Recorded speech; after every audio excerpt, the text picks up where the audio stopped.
Estamos de volta com bate-papo esportivo aqui na TV Horizonte. E o Atlético voltou aos treinos ontem na cidade do Galo. Enquanto os titulares ficavam na academia, fazendo um trabalho físico, os reservas treinavam com bola para o jogo contra o América. O Atlético terá o retorno aí do volante Adilson, porém não poderá contar com Fábio Santos, que cumpre suspensão automática. E aí, Edu, vai fazer muita falta? Vai, não. O Fábio Santos eu brincava que ele não pode ter caspa, ele não pode encravar a unha, porque senão não tem reserva, né? E pelo que o Thiago Largue falou na coletiva, o reserva dele é o Juninho, né? O que veio para ser zagueiro, reserva, tem treinado como lateral esquerdo, ninguém sabia porque ninguém podia acompanhar treino do Atlético, né? Agora que abriu o treino, claro que vai sentir falta, vai sentir muita falta. O Fábio Santos é de longe o melhor lateral esquerdo que tem no elenco do Atlético, aliás, não tem outro. Porque o Leonan está emprestado, Fortaleza, o Atlético desfez do Danilo, que eu acho que fez bem, não acrescentava muita coisa, e vai ter um zagueiro improvisado na esquerda. A gente falou no último bloco do América, talvez seja um lado que o Enderson explore no jogo, o lado esquerdo do Atlético, com a ausência do Fábio Santos. Mas volta o Adilson, que fez muita falta no jogo contra a Chape. O Atlético perde muito poder de marcação sem o Adilson. Não tem no elenco um jogador com característica do Adilson. O Atlético tem vários volantes, mas com característica de primeiro volante é só o Adilson. Então ele retorna, já é um ganho. Mas a perda do Fábio Santos é muito grande. Vamos ver como é que vai ser o Atlético sem o Fábio Santos, né? Tanto tempo que a gente não vê. E que você está falando aí do Fábio Santos, quem vai substituir o Fábio Santos vai ser o Juninho. Isso. Antes da gente ouvir o Juninho, tem uma dica para você que precisa de um emprego e quer trabalhar numa empresa que te paga um salário justo e com uma ótima estrutura. Você precisa de um emprego com uma boa remuneração e uma ótima estrutura de trabalho? Mande seu currículo para mundiale.com.br. Você conhece o segmento de vendas à distância? É um dos setores que mais crescem no Brasil e atualmente representa uma das melhores oportunidades de trabalho para os jovens que buscam seu primeiro emprego. A Mundiale é uma das empresas líderes nesse segmento e tem um time ágil e competente, porque investe muito na formação das pessoas. Quem trabalha na Mundiale tem remuneração justa, horários flexíveis, treinamentos contínuos e muitas chances de crescimento profissional. E aí? Tá a fim de correr atrás de crescer na vida? Então a Mundiale é para você. Acesse o mundiale.com.br e cadastre o seu currículo. Então, pessoal, não se esqueçam, se você está procurando um emprego, mande seu currículo para mundiale.com.br. E o zagueiro Juninho falou sobre essa oportunidade de estrear pelo Atlético. Então, acho que não muda em nada, eu tenho que fazer o que eu venho fazendo nos treinamentos e mostrar para ele que eu tenho capacidade de atuar na minha posição como em outra posição. Porque praticamente no lateral esquerdo a função de zagueiro só vai trocar porque você tem que apoiar, então você tem que estar presente no ataque e na defesa. Então, fazendo meu papel na defesa, naturalmente eu vou ter chances lá na frente também, mas o principal é ajudar meus companheiros de campo na defesa, fazendo a linha de 4, que o professor vem pedindo. Isso ajuda a equipe bastante, então só tenho que esperar a minha oportunidade. E ela chegou, então tem que mostrar o meu trabalho e fazer o que eu sei fazer de melhor. Tá aí, Guilherme. Vai ter que improvisar. Mas de um certo ponto, o Thiago já vem treinando o Juninho como lateral esquerdo. Ele já jogou pelo Corinthians, pelo Curitiba, pelo Palmeiras. Então não é uma posição totalmente assim que ele desconhece. Mas não é a posição que ele está habituado a jogar, né, Breno? Isso, querendo ou não, quebra o esquema de qualquer treinador. O time fica desequilibrado. Você vai ver que o Atlético pode explorar mais as jogadas pela direita ou então tentar um outro tipo de estratégia. Vai ficar um time meio manco, para um lado só. Justamente, a palavra é essa. O time pode ficar desequilibrado, manco. Porque por mais que o atleta se doe para jogar fora da posição que não é a posição dele de origem, ele vai estar se esforçando para fazer isso. E querendo ou não, é um esforço que ele tenta ajudar o time, mas ele não consegue fazer uma ajuda 100%. Isso mostra também que o Lucas Cândido está totalmente fora dos planos do Atlético, né? Porque ele vai ser preterido. Outro zagueiro, que seria improvisado também. Mas mesmo assim é um jogador que jogou, às vezes, mais na lateral no time principal do Atlético mais do que volante. Mais em quantidade, né? Porque em qualidade, menos. Isso, em quantidade de jogos, né? Do que um zagueiro. Então, você vê que, de fato, ele está fora dos Agora, planos. isso, dessa situação de usar o Juninho, faz parte do planejamento que foi feito. Porque não se contratou um lateral, contratou até o Kevin. E ele foi treinar no Sub-20. Está lá treinando no Sub-20. E o Juninho, quando veio, ele já veio com essa situação de poder ser utilizado na lateral esquerda. Tanto que depois disso não se correu atrás de outro lateral esquerdo. Chegou o Juninho aí, ó, e ele está treinando como lateral esquerdo, ou seja, para a diretoria, para o técnico do Atlético, ele hoje é o reserva do Fábio Santos. É o tal planejamento, né, Breno? Você lembrou bem. O Alexandre Galo, ele falou no dia 11 de março, ou 10 de março, entre 10 e 12, falando que o Atlético iria contratar de 3 a 4 reforços para chegar e vestir a camisa. Cara, nós estamos chegando no dia dos namorados, 12 de junho, vai completar 3 meses, o Atlético não trouxe ninguém. Na verdade, vamos ser justos, trouxe o Galdesani, mas não foi titular. Mas ninguém, que eu digo da qualidade que ele falou. Trouxe o Juninho também. Nenhum desses é para chegar a vestir a camisa. Trouxe o Emerson, que está titular. Talvez esse seja um jogador para vestir a camisa e ser titular. Então tá, vamos ser justos. Ele trouxe um, de 3 ou 4 que ele falou. Passou muito tempo, né? Vai esperar a parada da Copa, o Atlético ainda está tentando, continua tomando uns nãos aí, né? Saiu a notícia do Bruno César, do Sporting de Portugal, saiu essa notícia até lá em Portugal já.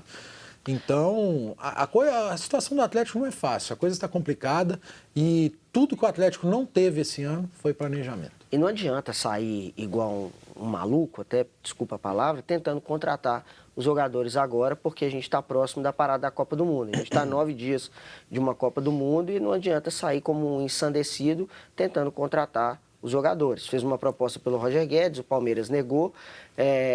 Se fez a proposta agora, por que não fez essa proposta no começo do ano? Esperou o cara jogar. O surreal é fazer uma proposta para um jogador no melhor momento dele.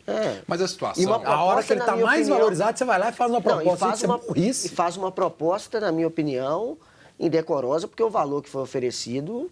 Mas olha só, o Galo, quando veio aqui no programa, eu fiz questão de perguntar para ele essa situação. E ele disse que ele tinha já um plano para poder, quando terminasse o empréstimo, contratar o jogador. Esse aqui é meu medo. Ele falou aqui. Só que o que aconteceu é que esse plano teve que antecipar porque ele não imaginava que iam chegar a proposta do mundo árabe. Não imaginava. Pelo Roger. Talvez não, pela situação, porque ele não tinha essa certeza que o Roger Guedes ia dar uma estourada tão grande. Mas então por que ele contratou? Aí que fica a pergunta. Mas aí é porque o atleta teve que aceitar. O Atlético tem uma palavra que a gente usa, mas não pode na televisão. Agora é importante ressaltar, viu, Breno? Muita gente aqui está comentando, tirando a culpa em cima do Thiago Largue, e culpando muito a diretoria, a presidência do Atlético. Então é interessante que os torcedores não veem o Thiago Largue como culpado pela atual situação do Atlético. Não, mas ele também tem culpa. Foi erro de estratégia no jogo também contra a Chapecoense. Sim, mas não todas as vezes. Ele não é o 100% culpado. Exatamente. Talvez ele é o que tenha a menor parcela de culpa, mas ele também escolhe errado, ele escala errado. É claro que ele não tem um elenco de qualidade, totalmente de qualidade para escalar. Sim. Mas dentro daquilo que ele tem, ele também tem que errar ele não tem peças de reposição. Eu acho que o Thiago Largue não tem culpa nenhuma, a culpa dele é zero. Sabe por quê? Ele não tem peça para repor. Ninguém inicia a carreira de treinador dirigindo um clube Atlético Mineiro numa Série A de Campeonato Brasileiro, numa Sul-Americana, numa Copa do Brasil. Mas ele aceitou o desafio. Ele é funcionário, cara. Ele é funcionário. Se você chegar aqui, o Breno não estiver aqui, falar aqui, você vai apresentar o programa. Falar, não apresenta, claro que você vai apresentar o programa. Mas você vai errar. Você vai errar. Porque é a primeira vez que você aprende, que se apresenta. Então, o Thiago Largue, ele nunca tinha pensado, talvez, imaginado ser treinador agora. De repente, ele pega, você é o técnico. Ele vai errar. Você acha que o Mano Menezes, técnico do Cruzeiro, um dos melhores do Brasil, ele não errou quando ele começou? Eu não estou dizendo que o erro dele tem que ser zero. Não, ele tem que errar muito, ele vai errar muito. Eu não estou dizendo que o erro tem que ser zero e nem que ele não tenha que ter erros. Obviamente que o elenco que ele tem na mão o induz a um erro maior. Mas ele tem que tentar superar isso. Não é isso que eu estou dizendo, não é o elenco que ele tem em mãos. Se ele tivesse o Barcelona em mãos, ele ia errar. Claro, sim. Sabe por quê? Porque o Zidane foi técnico do Real Madrid agora, mas antes ele treinou o Real B, ele foi auxiliar, o Guardiola treinou o Barcelona B, o Thiago Largue pegou o Atlético profissional, cara. Então ele vai errar, sabe por quê? Porque ele está começando agora.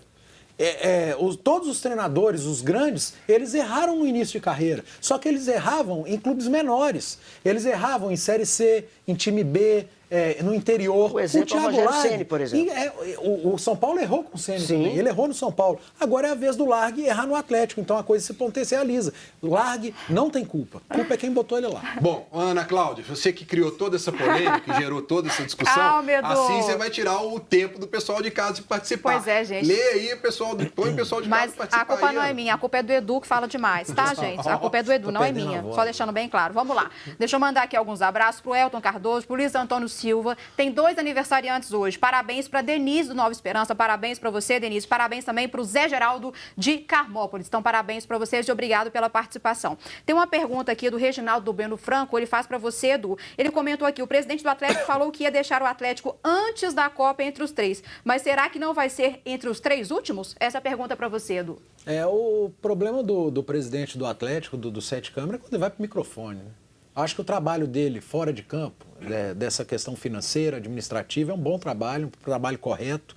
Está tentando, procurando sanear o clube. Mas ele não falou, Edu, que ele não ia mexer com o futebol, que ele ia deixar o Alexandre Galo falar, mas e ele aí não resistiu. Ele caiu na tentação, né, Breno? E aí ele foi para o microfone e falou bobagem demais.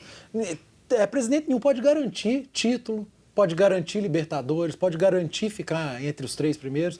Então, que bom que o Sérgio Sete Câmara tirou férias do microfone. Ele sempre que foi ao microfone falou besteira. Então, presidente, a gente falou aqui há um bom tempo, tira férias do microfone, volta só depois da Copa, então continua no tempo sabático de microfone, viu, Sete Câmara? O seu trabalho fora de campo, ele tem sido bom. Agora, com o microfone... Ô Guilherme, agora, esses nomes especulados aí, a gente sabe que o Alexandre Galo está em Portugal, está negociando aí com o Bruno César. Primeira proposta de empréstimo, o Sporting não aceitou. Tem também lá o Brian Ruiz, que é o meia da seleção da Costa Rica, que também está por lá e o Atlético pode tentar negociar com ele. Esses 2 nomes, você vê aí como nomes que podem chegar, agregar e fazer, como o Galo disse, chegar para ser titular do Atlético? Mesmo o Bruno César tendo feito seu último jogo em março, né, foi 12 de março. Foi na data que o Galo prometeu 3 a 4 reforços. 12 de março foi o último jogo do Bruno César pelo Campeonato Português. É óbvio que se ele chegar, ele pode agregar. Eu vejo ele como um jogador interessante. Fez bons jogos na Liga dos Campeões, o Bruno César. O que acontece é que o Atlético está tentando, acho que dando um tiro em algo que não é tão provável, sabe? É muito difícil. O Bruno César tem mercado nesses novos mercados aí árabes, né? Não é nem tão novos, mas que ganharam um fôlego a mais com o dinheiro. Ele tem esse tipo de mercado. Se chegar com o dinheiro, ele vai para lá. O Brian Ruiz já negou uma proposta do Santos. O Santos também tentou contratar o Brian Ruiz, que vai jogar a Copa do Mundo pela Costa Rica.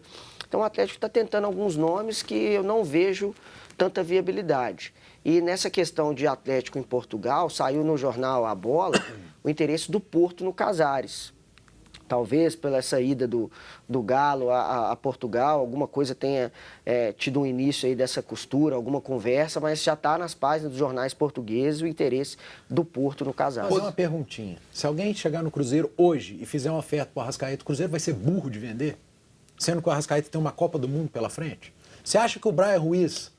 O Sporting ou o agente do Brian Ruiz vai negociá-lo antes da Copa do Mundo? Vai que ele faz uma baita Copa do Mundo. Na verdade, ele dobra o valor dele. Na verdade, ele acaba, ele fica sem contrato agora, né? É porque tem um detalhe. Vai esperar a Copa, mas gente. ele vai esperar se valorizar. O Cruzeiro vai esperar a Copa pelo Arrascaeta. O Sport é um vulcão em erupção que não para de sair a lava, porque lá está uma bagunça total, muito pelas atitudes do presidente. Quase um fora Vasco de da campo, Gama. fora de campo o Sport está uma lástima. O torcedor invadiu o CT, bateu em jogador, os jogadores estão querendo romper o contrato. Por isso que o Atlético tenta, na minha opinião, essa contratação, por ver um cenário positivo nesse aspecto. Mas eu concordo com o Edu, o Brian Ruiz vai jogar uma Copa, o Bruno César tem um mercado alternativo no mundo árabe. Eu vejo como muito difícil essa situação. Bom, vamos falar mais de Atlético no último bloco do programa, mas agora uma dica para você que se preocupa em melhorar sua qualidade de vida. O CROT é uma clínica de fisioterapia especializada em reabilitação e prevenção de lesões, oferecendo atendimento de qualidade e compromisso com o bem-estar do paciente. E agora no CROT tem também aula de pilates, perfeita para quem sofre de ansiedade e estresse, além de outras atividades para melhorar sua qualidade de vida. CROT atende a vários convênios, como Unimed, Fundafeng, Saúde Caixa, Acefaz, Semig Saúde, Copasa, entre outros. Venha viver com mais qualidade de vida. CROT Fisioterapia, telefone 3289-1235. Visite o site crote.com.br. Nós vamos para mais um rápido intervalo e voltamos falando tudo sobre as últimas notícias do Cruzeiro. Não sai daí.